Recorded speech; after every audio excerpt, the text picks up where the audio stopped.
We're live. I It's just gonna take a second to catch. No problem.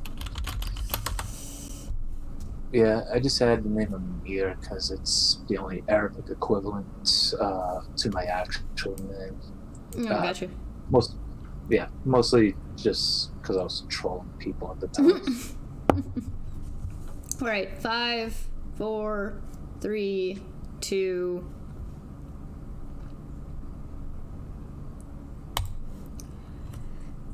And we are live. All right, we did it. We're here. We did the thing. We succeeded. Good job, everybody. All right, I was doing a little bit of catch up trying to get all the screenshots together. Plus, Twitter has been exploding, and you know everybody. That's fine. There I was. God, well, I don't know why Twitter is exploding, and I'm trying to keep up, and I'm just like, why? Why is this a thing? So we have with us Amir. How are you? Hello. I'm good. Thanks for asking. And how's your day going, Josh? I'm not drunk enough for this. That is my response to that. I felt like I was obligated to start drinking with not only the topic today that we have, but also the current situation. The current insistence of people who say and make it very clear that they don't want to be around us, continuing to think that they can expound upon whatever is going on. I'm gonna refill my glass. Yeah, if I ever meet Steve McRae, I'm gonna tell him he owes me a bottle of liquor for Duke. Right. Oh God, Duke. Oh, don't. Yeah, that's the guy who blocked me after he said something about me sucking Steve's dick and like cum dribbling out of my mouth. Because I told him he was butthurt.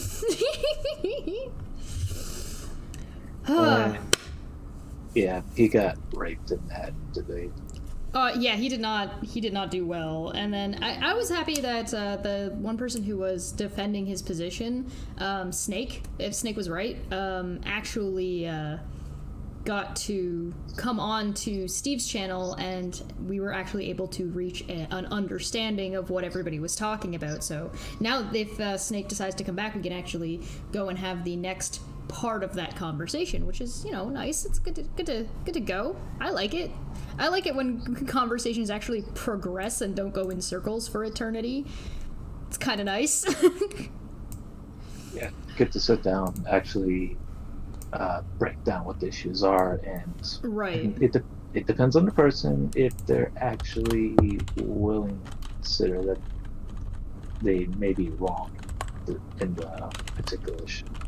Right, and it's like, it's a matter of just understanding. Sometimes it's a matter of nobody is wrong and there's just a misunderstanding, because I don't really think people are necessarily wrong in the same way as when somebody's like morally wrong or reprehensible or wrong in a sense that they're just, I think there's just a difference between being factually incorrect or misunderstanding something versus being like actively wrong. Speaking of which, let's take a look at, you can see the internal, right? You can see what I'm showing? Yeah, basically the thread that started this whole chaos within the last week and a half, 2 weeks. Yeah, pretty much. So here we have Steven, and Steven, fun fact, is a geologist. And that's probably my favorite fun fact about this entire conversation and this entire situation. So Steven made kind of like a tongue-in-cheek tweet about new place in my hierarchy of dumb. 1, flat earthers. 2, anti-vaxxers. 3, anti-mask. 4, young earth creationists. 5, creationists. 6, reality TV watchers. 7, people who argue rocks are atheists. 8, anyone having anything to do with Good Burger. Come on, man. Good Burger? You're gonna come at Good Burger like that? 9, people call everything a logical fallacy, and 10, people who say anywho. Most of these are fair. However, rocks are atheists. He could have left this alone. This was a standalone tweet. This wasn't in response to anything. But no, rocks are atheists. And to our audience watching, no, Aaron was not being sarcastic. He actually sincerely believes this to be the case. Aw, that's really too bad. Tony Designs thinks that this is a joke on Aaron's part. Aw, that's adorable. Well, Some Sony's in atheists for a do. huge disappointment. Right? Be prepared to be disappointed. Some atheists do, but the I think he meant polysemous, but he yes, this is type not of the right. polys. Yeah, this is not the right word. The definition, the polysemous definition, includes them among a larger set of those who simply don't believe. Do you want to read your own tweet? I think that seems. Yeah. Basically, just to give some context, Arn is saying the polysemous usage of atheism, or the colloquial usage, typically, I wanna... yeah, typically labeled lack of belief, is Mm. the only true definition of atheism according to Arn. And with Arn's particular usage of lack of belief to define atheism, he's including every subset of non-theists, agnostics, apatheists, atheists, and agnostics, and theological non-cognitivists under the umbrella of atheism in the quote-unquote weak end-quote sense. But this particular usage is only more popular with Arn and the organization I believe he's a regional director of, American Atheists, which is a political platform, not an academic one. Right. Right. And I mean that's never been like I don't think that's ever been not in dispute, right? Like it's part of the what is it, the American Atheist spiel that they have, like their goals and methodology, that they are trying to make political change, which isn't necessarily a bad thing. Like that's never been in dispute, right? Like we know that that's a thing. I don't think they've ever said otherwise, and they've straight up said it themselves that they're looking for political advancement, and that again, that's not necessarily a bad thing. Yeah, it's not a political advancement's not a bad thing. It's the means you're using that are disingenuous, because Right. you're trying to boost your numbers by including other people who do not want to be subscribed to this label about their beliefs. You're including them on the just for political purposes, but when you actually analyze the actual numbers, it on that I want to say it's at least maybe 9% of the Well, population. I feel like you definitely run into problems when you start identifying people as something they don't want to be identified as. On top of it is telling those people that they're wrong, right? So, like, if you were to do that in any other sense, you would be in some serious social justice issues. Like, a hot seat, I guess, would be the term for it. Yeah, well, it's also American Atheist definition of atheism. They're saying they are not denying that their definition of atheism does not deny the existence of gods, but of a specific God. And that's where the problems rise, because aren't saying, oh, lack belief, this is the original definition of atheism going way back. But he's taking the strong atheist position, which is the belief that there are no gods. And this is where the Anthony Flew problem rises up. Because if you're making strong atheism, which is basically just atheism, the proposition, the belief there are no gods, then the lack belief definition is meaningless. It's utterly vacuous at that.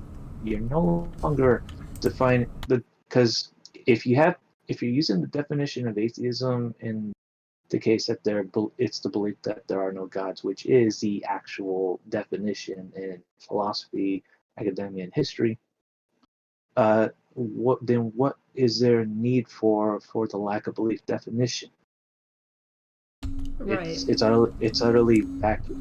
Well, I end up being... I have a question. I have two questions, actually. One is from Bull in the chat, and one is about this comment up here. How many partners do rocks have? It's polygamous, if the rocks are polygamous. I didn't know rocks could get married, but that's just mostly just picking on... we're just goofing. We're not actually taking it as if this is what he's saying. We're just goofing on him. By following Aaron's logic a little bit, Boole asked, does this mean that Aaron Ra is actually just a non-Ron? Because it's A-R-O-N, right? Well, his original name, I believe, is Aaron Nelson something. But I don't even know if Nelson is a thing. That's something Kent Hovind said, so I kind of take that with a bit of salt. I also don't care. Like, I don't care what Aaron decides to go as or what his name actually is. At the end of the day, it can be whatever he wants. But I mean, he did get pretty. I don't want to say he wasn't really upset. He berated, I should say. He berated Hovind for trying to use a name he no longer goes by. So he didn't like, or he said that it was inappropriate at best for Kent to mislabel him or call him something he didn't want to be called. Irony. Well, Kent Hovind is a con man trying to... He's kind of just a dick, too. Yeah, he's trying to maintain his con, and his audience is primarily illiterate in a category of science, and largely led by emotion and beliefs. So, well, this is why we also... Yeah. Well, this is why I named the stream what I did. This stream is an atheist. Yeah. So you mentioned Anthony Flew, and kind of here's where it comes up. Anthony Flew was being redundant. Webster's had already defined it as lack of belief way back in 1828. Here we find out later a little bit more that this is the oldest definition he is using, correct? 1828, if I'm not mistaken? Well, in that one he's appealing to, yes. But I went and looked online for Webster's 1828, and as you can see it below, atheist, one who disbelieves the existence of a god or supreme intelligent being, disbelieving, denying the being or of a supreme god. Denying now, disbelieving and disbelieving are both... Yeah. Disbelief, very specifically in epistemology, including here, it means to not believe in the sense that you believe that it is false. You've made a decision. Yeah. If there's proposition P, there's three doxastic attitudes to take. Either believe, eventually send to the fact that it's true, or disbelieve, which is equal to believing to be false, or just withhold judgment. Right, and as we know, as soon as you say judgment or make a decision on, a rock is not capable of either of those things. Exactly. Well, not only that, but a lack of belief, that is a psychological state which rocks are incapable of. Have no state. Right. So, I mean, if somebody wants to argue that rocks... By the way, scrolling up right back here, remember when I said this person was a geologist? Aaron decided to tell a geologist what rocks thinks.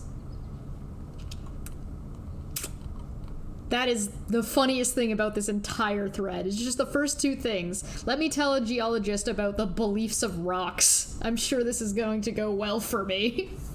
Helios575 for 10 said Aaron defines atheism as lack of belief in God, and that there are only two positions, atheist or theist. A negative belief is still a belief in something, so by Aaron's own definition, he is a theist. Kind of, yeah. We also had somebody asking a question. J33721 said, I still get, and maybe perhaps you can shed some light on this. I still get confused over the atheist or agnostic thing. Like I've heard of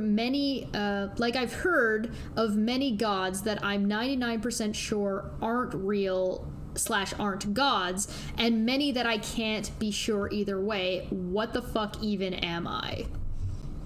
Well, there's a propositions theism and atheism.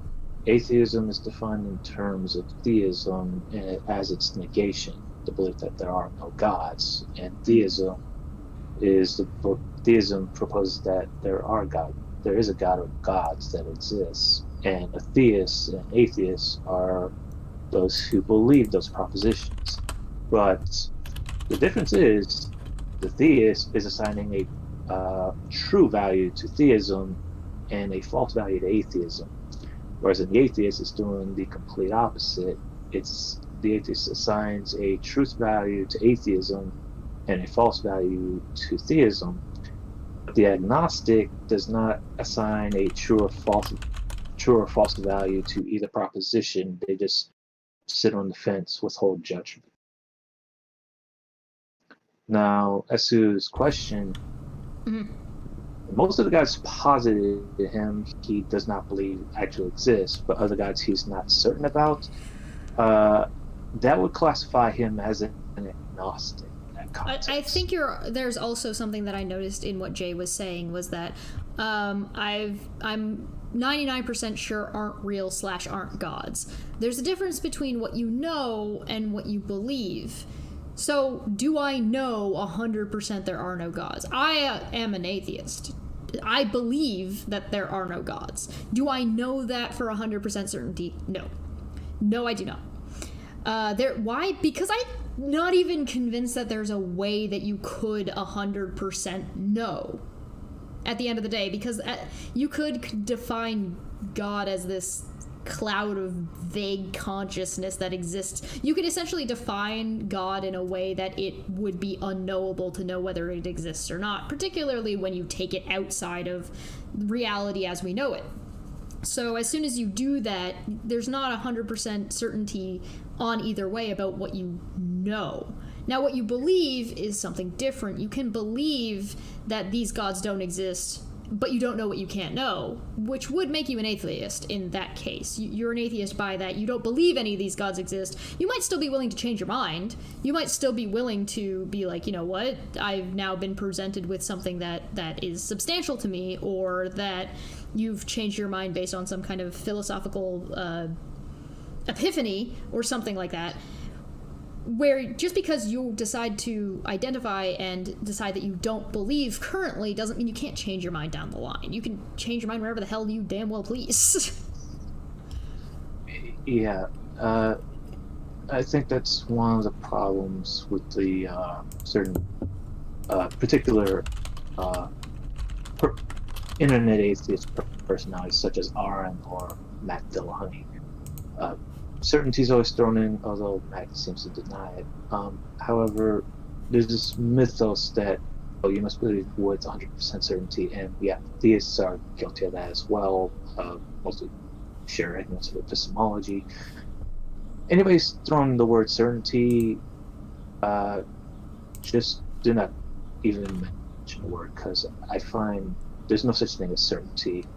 All we have is the statements and claims, our reasons, and our attitudes towards them.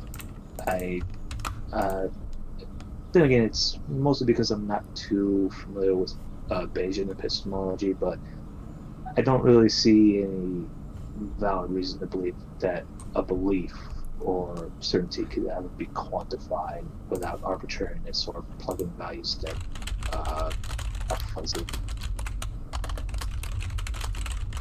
Oh, sorry, I'm typing. I've got a YouTube hiccup. And there's some people on a different stream entirely. Hi, people on the please click the link that I just put in the chat.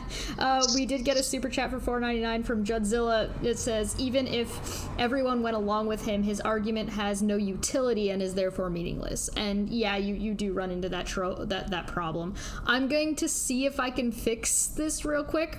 I don't know how, so we're gonna find out. He's